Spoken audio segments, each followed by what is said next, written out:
Bahkan orang dalam bisa kalah sama keberuntungan, karena aku pernah ngalahin orang dalam dengan keberuntungan. Saya Farhan Mirfani, aku dulu konten tentang bahasa Thai, tentang Thailand, tentang kerja di Thailand, tentang traveling ke Thailand, dan sekarang aku mau memanfaatkan YouTubeku ini untuk bercerita. Aku pernah nggak ngalahin sih, kayak lebih ke ngambil kali ya, ngambil kerjaannya orang dalam, karena aku lebih beruntung gitu. Jadi waktu aku kerja di Thailand, itu tuh tawarannya seharusnya untuk orang dalam. Oke, biar tahu konteksnya, ini pekerjaannya jadi guru mengajar di Thailand.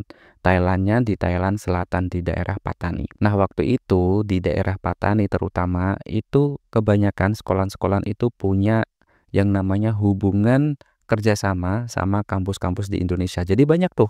Jadi misal ini sekolah ini punya hubungan dengan kampus ini, sekolah Thailand punya hubungan dengan kampus di Indo gitu. Kerjasamanya kayak gini biasanya. Si kampusnya ini ngeberangkatin mahasiswanya buat KKN atau PPL di sekolahan di Thailand. Nah, sekolahan di Thailand ini nanti anak-anaknya bisa kuliah di kampus tersebut, dapat beasiswa.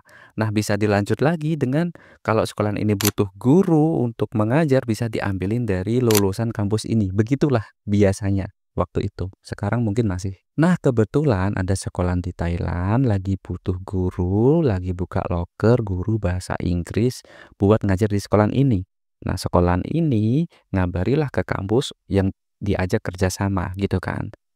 Nah, kampusnya nawarin dong ke alumni-alumninya, ada yang mau berangkat nggak buat ngajar di sekolahan di Thailand gitu kan. Ini tawaran kan bagus, cuman masalahnya orang-orang di Indonesia kan biasanya banyak sekali yang belum pernah keluar negeri. Kerja di luar negeri itu pertimbangannya sangat tinggi. Sama masalah yang paling utama itu adalah paspor. Orang Indonesia itu jarang sekali punya paspor.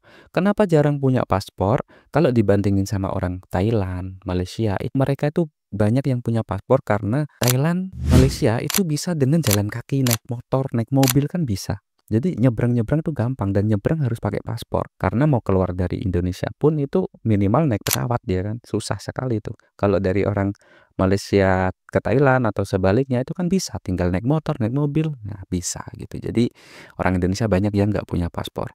Maka dari itu tawaran yang harusnya ke orang-orang dalam tadi, alumni dari kampus A kan bukan kampusku nih. Akhirnya karena si sekolahan ini butuhnya cepet, butuhnya sangat mendadak, aku gak tahu, tapi emang dari dulu pengalaman waktu di Thailand tuh orang Thailand, apalagi di daerah selatan ya, suka banget mendadak gitu ya.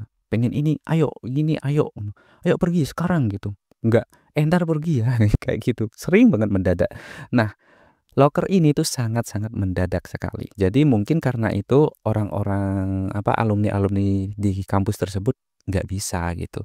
Karena kan juga harus nyiapin banyak hal ya, dari paspor, dana dan segala macam kan banyak. Berhubung aku pernah KKN di sana, pernah KKN di Thailand, jadi kan aku udah ada gambarannya, dan sekaligus aku masih punya paspor yang aktif.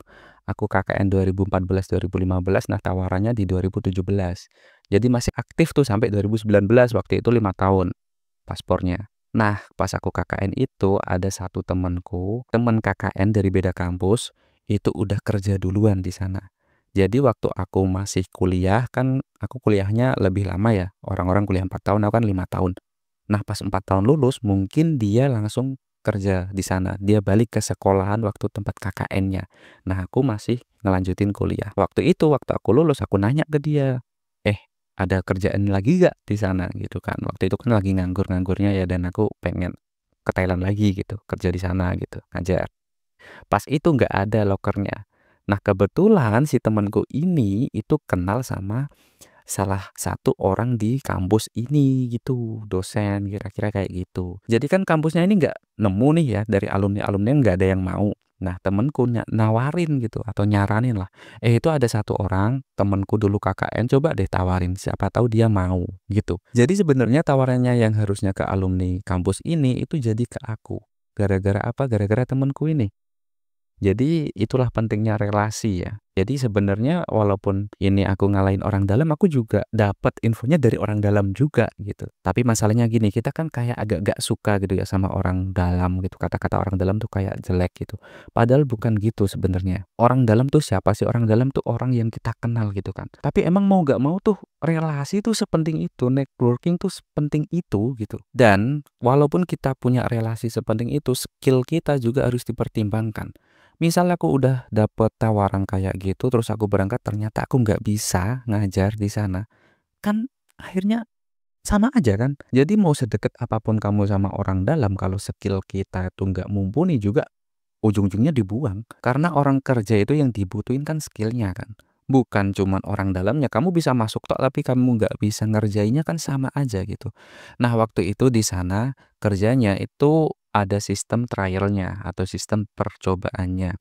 Jadi aku di sana dikasih percobaan 3 bulan, 3 bulan buat apa namanya, buat bisa lanjut apa enggak, dan akhirnya 3 bulan itu lolos, akhirnya lanjut selama 2 tahun di sana gitu. Dan waktu itu juga ada bule juga 2 kali yang akhirnya mereka nggak lanjut. Yang satu bule, yang satu orang Afrika. Yang orang Afrika itu kayaknya attitude-nya agak kurang, padahal di situ banyak ya orang Afrika tuh banyak sekali, tapi yang satu ini kurang kurang bersosialisasi lah. Tiap hari tuh pasti pakai headset gitu di kantor gitu, gak pernah ngobrol sama orang, gak pernah apa, tapi diem aja dan kemana-mana pakai headset. Jadi mungkin attitude-nya kurang, akhirnya nggak dilanjut. Padahal teman-teman Afrika yang lain juga biasa aja gitu dan open gitu ke yang lain, tapi dia kayaknya kurang, akhirnya nggak lanjut, cuma 3 bulan selesai. Terus ada juga orang mana ya, aku lupa, cuman ya akhirnya nggak lanjut juga dan aku lanjut sampai 2 tahun gitu. Yang bisa diambil di sini adalah ya walaupun kita tuh mungkin kalah ya sama orang dalam ya, tapi emang relasi sepenting itu, mau nggak mau emang kita harus punya relasi. Relasi itu sebuah privilege yang sangat besar, tapi walaupun kita punya privilege itu, kita punya keuntungan, kita kenal sama orang dalam ya katakanlah. Tapi kalau skill kita ternyata nggak oke juga akhirnya dibuang-buang juga gitu. Ya mungkin itu sih yang pengen aku share untuk kali ini ya. Karena apa namanya, relasi itu sepenting itu dan nggak cuman relasi tapi kemampuan kita juga penting. Dan ini ada urusannya juga sama kemampuan-kemampuanku nanti yang aku pengen bahas, karena aku tuh sebenarnya punya masalah dengan kemampuan-kemampuanku karena aku tuh termasuk generalis bukan spesialis. Nah, kalau untuk ini aku pisahin deh untuk video selanjutnya kali ya, karena repot ini nanti kepanjangan kalau kita bahas spesialis dan generalis di sini. Oke, mungkin itu aja dan jangan lupa pakai Garnier Men ya. Kita tetap masih sama Garnier Men.